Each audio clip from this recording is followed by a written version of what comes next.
Ahora sí. Hola, buenos días. Vamos a darle continuidad el día de hoy a la parte de los síndromes de falla medular. Hoy vamos a hablar un poquito de lo que sería la anemia aplásica hereditaria. Pues el tema va a estar a cargo de mi persona y vamos a iniciar. Entonces, los síndromes de falla medular hereditarios, entre estos, pues la parte de la aplasia medular congénita constituye un grupo heterogéneo de las enfermedades llamadas enfermedades raras.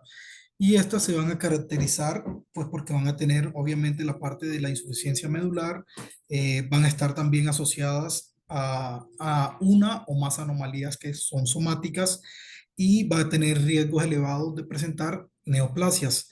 Estos diagnósticos de estas patologías se van a dar en edades pediátricas y es muy importante porque confiere un grado alto de mortalidad prematura, bastante importante, un número considerable.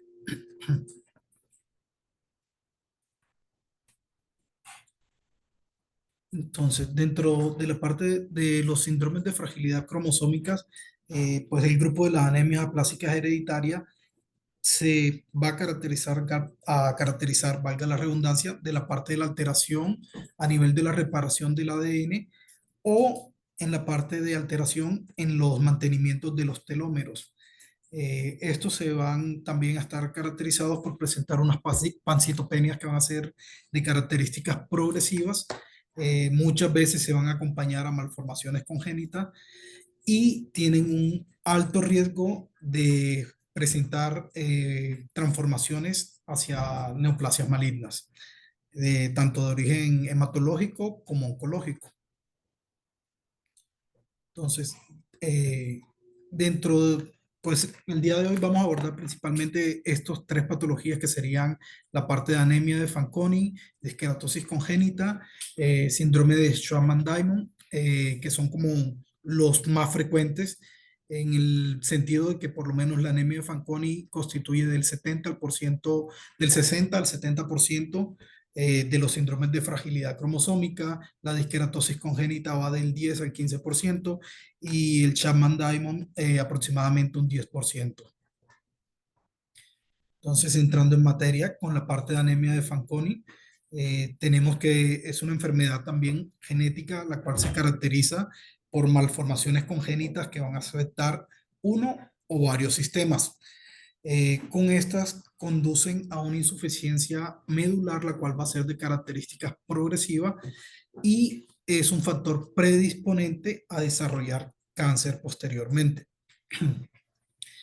Esta es principalmente causado por compromisos bialélicos que pueden comprometer hasta a cualquiera de los 22 genes involucrados a nivel de la vía de la reparación del FAP y el BCRA en la mayoría de los casos.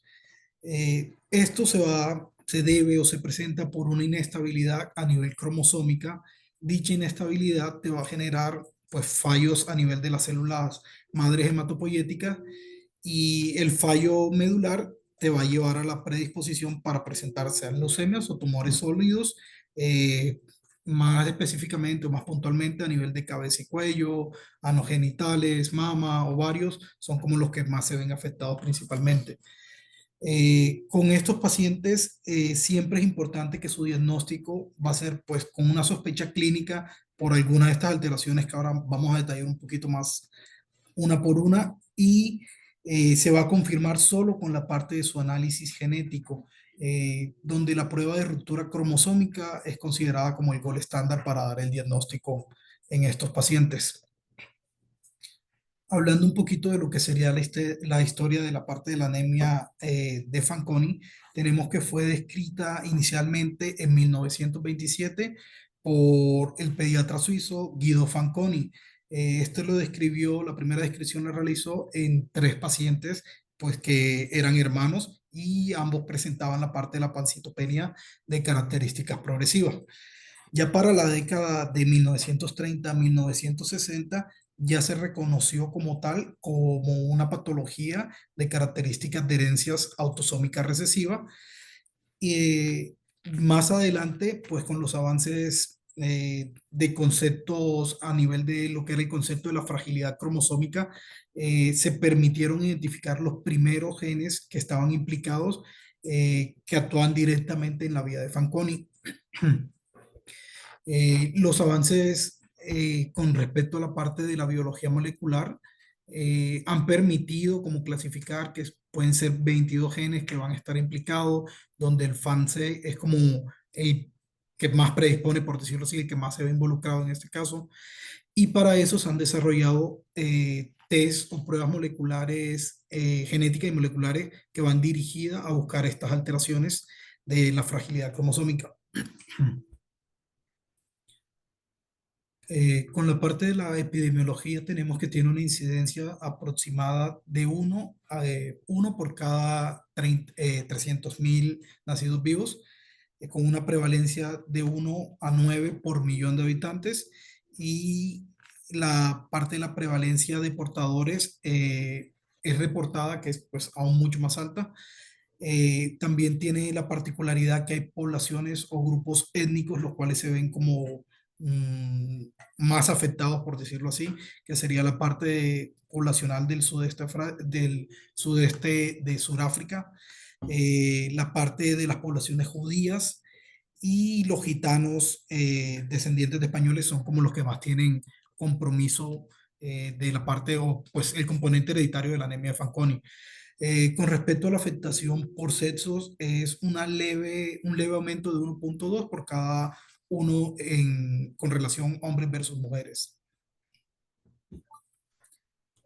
Hablando de la fisiopatología, pues tenemos que es una enfermedad que se da a consecuencia pues, de la mutación de cualquiera de los 22 genes que se ha determinado, y esto va a actuar en la reparación propia del ADN, donde se va a perder la parte de la estabilidad genómica, y va a determinar que, pues, denominados grupos o sea, va a generar una producción adecuada o una reparación inadecuada del ADN, y va a verse implicado en los genes FANCAR y FANCW, que son como los principales, pues, de los que más se ven afectados. Esto puede afectar a cualquiera de los 22 genes porque las proteínas son las que se encargan de codificar la parte genética, y muchas veces lo que se da es que no se permite no detecta dónde se ocurrió el daño a nivel del ADN, por lo cual la parte de la relación entre las hebras va a estar alterada y no se da la reparación normal que debería ocurrir en la parte de los procesos de recuperación. Como ya lo había mencionado, es una patología de características de herencias principalmente que son autosómicas recesivas, pero tiene sus excepciones, que es el FAN-CB, el cual está ligado directamente al cromosoma X, y hay otras que pueden ser como el FAN-CR o el RAD51, las cuales tienen una herencia la cual es autosómica dominante, de nuevo, o sea, en pacientes nuevos. Con la parte de sus características clínicas va a ser muy variado, va a depender de qué esté afectando como tal en cada paciente, pero sí llama mucho la atención y es como de lo que nos lleva a sospechar del diagnóstico, porque las anomalías físicas se presentan aproximadamente en el 75% de los pacientes que tienen anemia de Fanconi. Entonces, por eso siempre toca como vigilar mucho, ir acompañando, porque te pueden ser tan floridas desde bajo peso al nacer, pacientes que presenten déficit para la parte de su crecimiento, o pues alguna alteración física, la cual ya puede ser un poquito más marcada, y vamos a detallarlas un poquito sistema por sistema. Entonces, a nivel de cabeza y cuello, tenemos que los pacientes generalmente van a presentar una cara con aspecto triangular, van a tener unos pliegues epicánticos, los cuales van a ser muy marcados y bilaterales, pueden estar con micronactia, pueden presentar también hipoplasia facial media, que con respecto a la parte de las alteraciones oculares, tenemos que pueden presentar estrabismo, hipotelorismo, cataratas de que pueden ser adquiridas o congénitas, y en algunos, pues marcaba mucho los casos que también se presenta por debut de tosis palpebral sin ninguna causa aparente, sin ningún detonante. En el cuello, pues tiene unas características que van a ser pacientes con cuellos, como se ven en la foto, que sí tiene características que es un cuello muy acortado y la parte de la implantación del cabello puede ser implantación baja. A nivel cardíaco y gastrointestinal, pues tenemos que las malformaciones congénitas cardíacas son de las más comunes que se pueden presentar y pueden afectar del 10 al 15% de todos los pacientes. Lo que más se presenta con regularidad son comunicaciones interauriculares o intraventriculares y ya con menor prevalencia van a ser la parte de los conductos arteriosos persistentes, la estenosis aórtica o pulmonar, anomalías a nivel de la parte del retorno venoso pulmonar. En algunos pacientes puede estar presente la parte de la hipertensión pulmonar, la cual puede ser secundaria por alguna de las otras malformaciones previamente mencionadas. Y en los pacientes también pueden llegar a presentar insuficiencias cardíacas que pueden ser grave, leve, va a depender del grado de cardiopatía congénita que tenga pues cada individuo como tal. Con respecto a la parte gastrointestinal, estas son menos comunes, se dice que van alrededor del 5% de los pacientes con anemia de Fanconi, y estos se van a caracterizar por atresia o malformaciones congénitas a nivel del tracto digestivo. También pueden presentar insuficiencia hepática progresiva, disqueratosis congénita, problemas nutricionales, retardo en el crecimiento, síndromes de mala absorción. Estos pacientes también van a tener una predisposición mayor que la población general o para presentar la parte de carcinomas de células escamosas a nivel del tracto digestivo superior. A nivel de las extremidades, pues también va a tener unas características muy peculiares en las cuales se van a ver afectada la parte de extremidades superiores e inferiores, lo cual puede ser unilateral o bilateral. En las extremidades superiores lo que más se ve afectado es la parte del radio, pulgares y las manos como tal, son como lo que más afecta. Mientras que en las extremidades inferiores lo más afectado va a ser la parte de que presente sindactilia, dislocación congénitas, o sea, van a haber siempre predisposición. También hay un porcentaje, cerca del 2 a 3% de los pacientes pueden presentar la parte de espina bífida. Entonces, siempre que tengan un paciente con espina bífida, dentro de las cositas a estar vigilando, recordar que la anemia de Fanconi puede estar muy ligada. Lo otro son la parte de anomalías vertebrales que se presenten de características congénitas, o sea, que no tengamos una causa, cómo relacionarlo. Otras de las anomalías óseas puede ser la pérdida auditiva por anomalías o irregularidades a nivel del oído medio y alteraciones a nivel del pabellón auricular, puede estar comprometido pues el canal auditivo o la membrana timpánica propiamente. En lo genitourinario, pues también va a tener unas manifestaciones importantes y pueden afectar y repercutir mucho en los pacientes. Estas muchas veces se diagnostican uno se entera, se da cuenta ya cuando el paciente está en la parte de la adolescencia o ya hasta en su vida adulta se puede manifestar. Con esta, pues tenemos que los pacientes pueden tener malformaciones renales, presencia de hidronefrosis. También pueden los hombres podemos tener que presenten alteraciones a niveles genitales.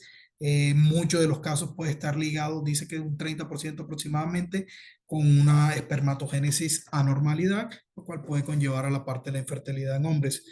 En las mujeres van a haber también malformaciones a nivel uterino, pueden presentar ovarios llamativamente pequeños y pueden estar hasta en un 50% asociado a infertilidad en las mujeres. Por todo lo anterior, en caso de estas mujeres, que en caso de que queden embarazadas, va a conllevar un riesgo el cual va a ser mucho mayor, puede estar directamente relacionado que durante el embarazo vayan a generar insuficiencia medular, pueden presentar también con mayor prevalencia la parte de preeclampsia y partos prematuros. A nivel endocrinológico, pues tenemos que de los que más se ve afectado, se dice que cerca del 60% de los pacientes pueden tener afectaciones endocrinológicas y lo más común es deficiencia en la parte de hormona de crecimiento. Entonces, todo paciente que deje de crecer, siempre tenemos que estar vigilando también la parte de anemia de Fanconi. Puede estar relacionado a hipotiroidismo, en algunos casos algunas alteraciones de la producción o eliminación de la parte de glucosa y alteraciones a nivel de la insulina. En piel también nos va a dar como unos signos clínicos muy marcados. El más común o lo que más se ve son las manchas de características café con leche.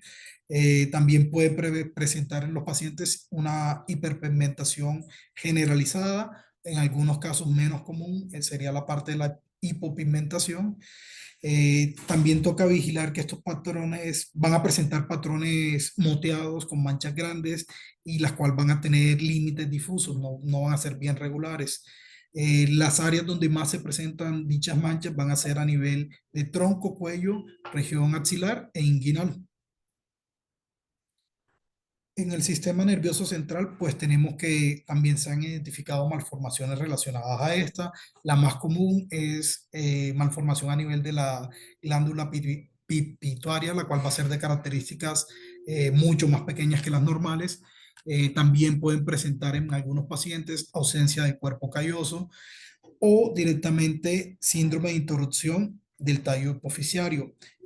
Puede presentar también hipoplasia cerebelosa y en menor proporción pueden tener también hidrocefalia o dilatación a nivel de los ventrículos.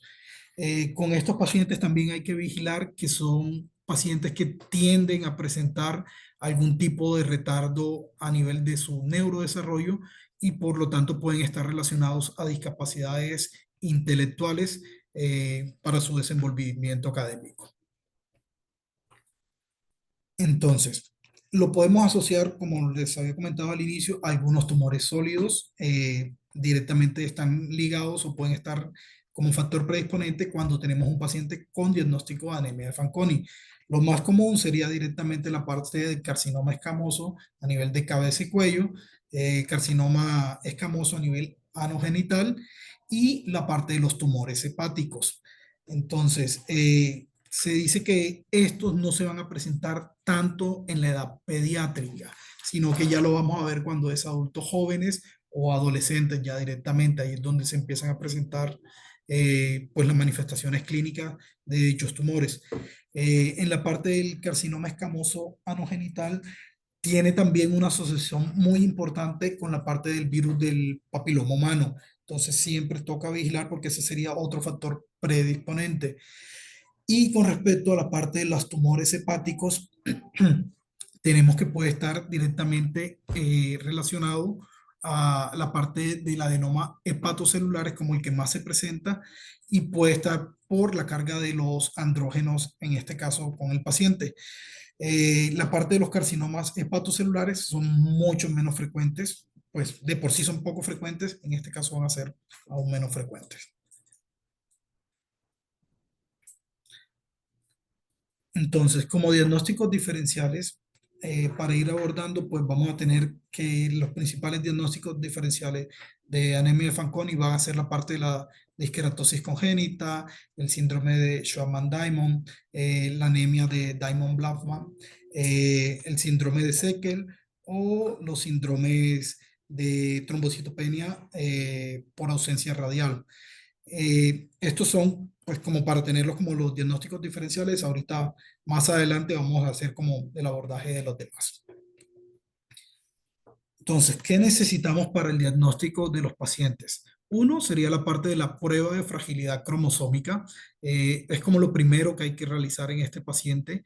Cuando ya tengamos una sospecha, pues por el abordaje clínico previo, en estos pacientes se han realizado la parte de ensayos citogenéticos clínicos, donde primero, pues con la parte de la sangre, la muestra de sangre periférica, para hacer la parte del abordaje, ahí vamos a buscar que son linfocitos aislados, los cuales van a ser como agentes de uniones, sí, van a ser agentes que no van a permitir el cruzamiento normal o adecuado de la parte de del ADN. Y la más utilizada para la detección es la parte de la diopoxibumato, butano, perdón, la cual directamente es un agente alquilante, la cual va a producir que se dé un enlace cruzado en la parte de las cadenas del ADN. Y estos sirven para detectar pues la parte de las lesiones a nivel del BCRCA, que es como el principal que se utiliza, y la otra que se utiliza con regularidad es la mitomacina C, que son como los dos que más se utilizan para la parte de la detección de la fragilidad cromosómica en cualquiera de estos dos. Para estos pacientes siempre se va a manejar pues como por grupos, por decirlo así, que va a depender del grado del paciente, o sea, de la gravedad que presente o el compromiso que presenta a nivel de médula ósea, y lo vamos a dividir en leve, moderado o grave directamente. Leve cuando hablamos que son menor de 1500 neutrófilos, pero mayor de 1000. El moderado va pues, en el rango de más de 500 y menor a 1000, y el grave, pues que ya va a ser en pacientes que tengan menor de 500 neutros. La parte de las plaquetas también la miramos o la diferenciamos también de los mismos modelos, leve, moderado.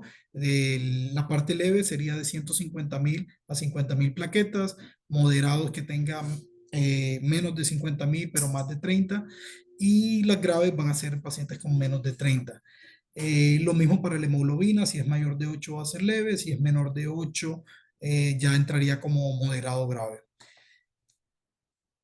Entonces, para el seguimiento de estos pacientes, siempre se van a estar haciendo, pues, como los exámenes de rutina. Dentro de ello, lo principal va a ser la parte de que se tienen que hacer hemogramas, pues, en sangre periférica en los pacientes que estén estables, que tengan, pues, un grado de fallo medular, el cual sea leve, y cuando presentan anomalías o ausencia de anomalías citogenéticas clonales. Para este paciente puntualmente se debería hacer los estudios de seguimiento cada 3 a 4 meses. Estos estudios mínimo deberían incluir la parte de una VH para mirar cómo están las fórmulas leucocitarias de cada paciente. Y en estos pacientes se recomienda hacer el seguimiento por biopsia y aspirado de manera rutinaria todos los años.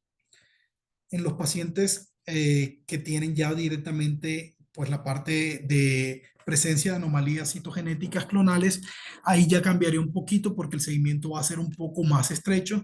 En estos pacientes se debe revisar cada 3 meses, y la parte del aspirado y la biopsia se recomienda de cada 3 a 6 meses para evaluar el estado puntual de cada paciente para su seguimiento. Eh, la parte de esto, para que se hace esa evaluación, es para mirar a qué tratamiento va a ser candidato. Tratamiento me refiero que el tratamiento, pues con finalidad curativo, es la parte del trasplante de células hematopoyéticas. Entonces, dentro de las directrices del tratamiento, pues vamos a tener que los vamos a dividir según los criterios de gravedad, pues previamente que ya mencionamos. Si por decir grave lo vamos a catalogar cuando cumpla 2 de 3 criterios acá, que sería la parte de los neutrófilos, los reticulocitos disminuidos y la parte de plaquetas menor de 20.000 a 10.000. Entonces, ese entraría como en el grupo de grave. Cuando tenemos ya el muy grave, tenemos que cumplir criterios de los que acabo de mencionar, con un número de neutrófilos el cual va a estar menos de 200, entonces ya ahí tendríamos que se entraría no en grave, sino en muy grave. Y en las no graves directamente van a ser los que tienen compromiso a nivel de la médula ósea, pero sin los criterios previamente mencionados. En esto vamos a tener dos ramas o dos opciones. Uno, pues a quién vamos a tratar como tal, a todos los pacientes que estén en categoría de grave o muy grave. Y a quienes no vamos a tratar, pues a los que pues obviamente nos aparece como no graves, salvo a que en las evaluaciones periódicas que realizamos vaya presentando unas citopenias, las cuales van a ser de características progresivas y van con tendencia a grave o a muy grave. Y en esto vamos a buscar muchas veces el tratamiento es para ayudar también a prevenir la parte de complicaciones, sean infecciosas o por los requerimientos transfusionales que puede llegar a requerir pues el paciente puntualmente. Entonces, dentro de las medidas de soporte, pues siempre lo de la parte de las transfusiones plaquetarias, en caso de ser necesarios, pues la parte también directamente de mantener unos niveles óptimos de hemoglobina según las necesidades propias de cada paciente, según las comorbilidades que tenga el paciente y si está afectando la parte de su estado hemodinámico. Eh, y lo otro, pues lo que les decía, pues la parte de la neutropenia cuando es severa o muy severa, ahí toca tenerlo siempre con medidas de aislamiento, reforzar la parte de lo que son la higiene en general, haciendo énfasis en la bucal, directamente dietas con restricción de bacterias o con bajo contenido bacteriano, para evitar pues que se nos infecte, que es lo que más nos preocuparía en este caso.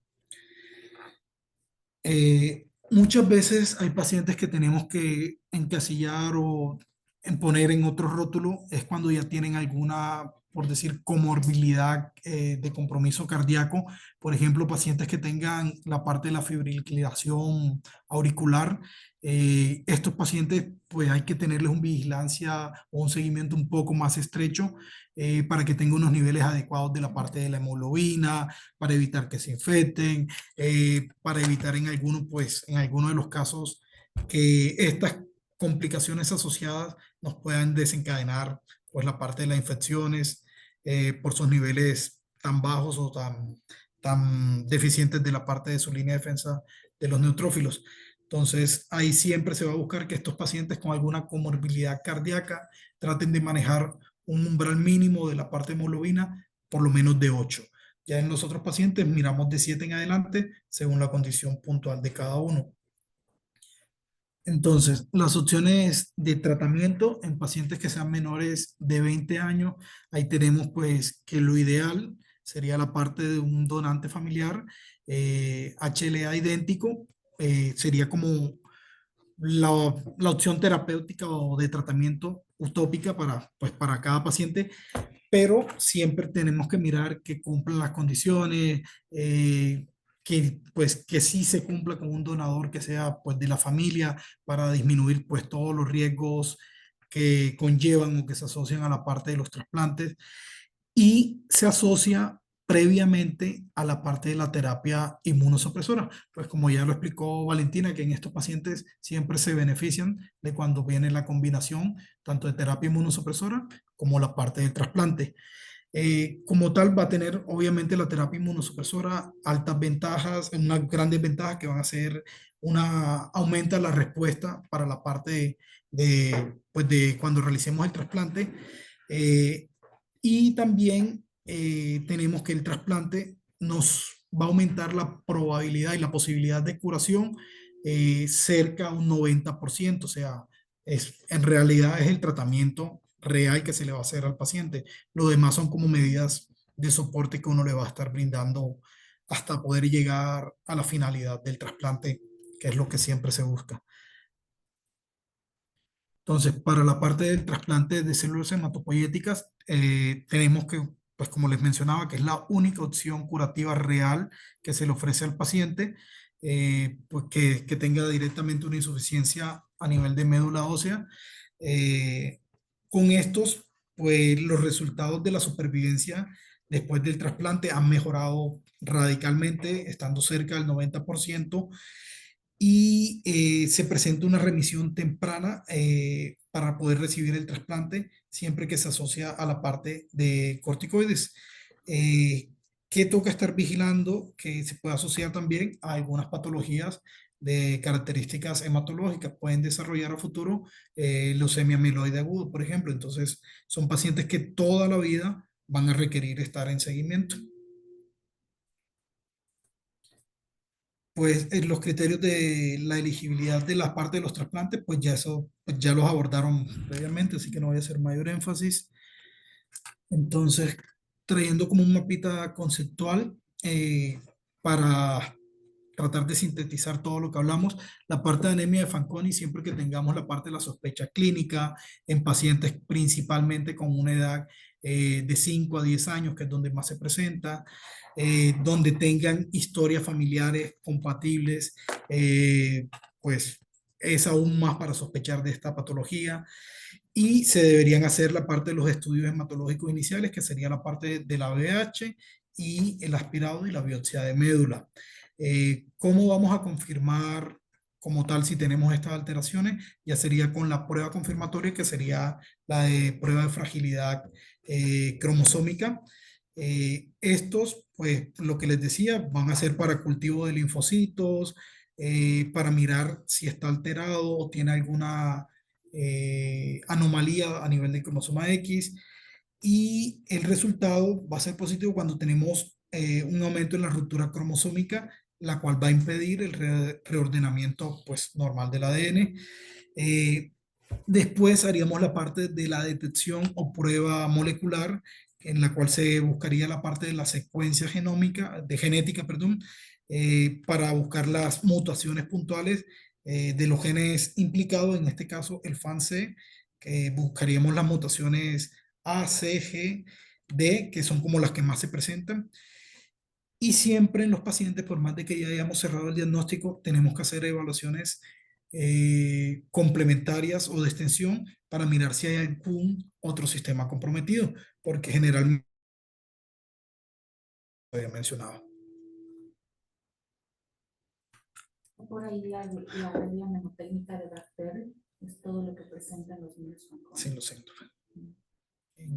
El trasplante no les quita el riesgo a cáncer. Nosotros hemos tenido ya cáncer de lengua, cáncer de cabeza y cuello en 3 o 4 pacientes de la clínica de hipoplasias medulares, y pues que han fallecido. No les quita el riesgo para cáncer, sin embargo sí les ayuda el trasplante o el tratamiento con la insuficiencia medular. De 5 a 10 años ojalá se diagnosticaran en esa edad, pero muchos andan por la vida con sus citopenias y no damos pie con bola. Pero lo que sí es muy raro que sea un niño menor de 5 años, incluso pues un lactante menor mayor, pues es muy difícil que sospechemos que le pueda tener, pero puede haber ya casos de esa edad.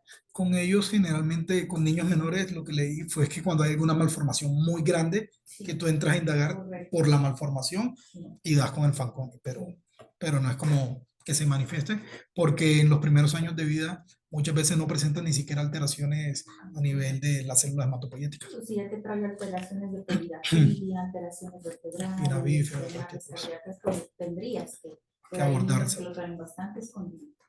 Entonces hay que ser muy acuciosos en eso y sospecharlo de manera temprana, porque ya lo dijiste también, entre más tempranamente se diagnostiquen, son esos niños que por anemias repetitivas se transfunden, y cuando acuerdas, pues ya ni siquiera es candidato a un trasplante por ser politransfusión. Dando continuidad, ahora vamos a hablar un poquito de lo que sería la parte de la disqueratosis congénita.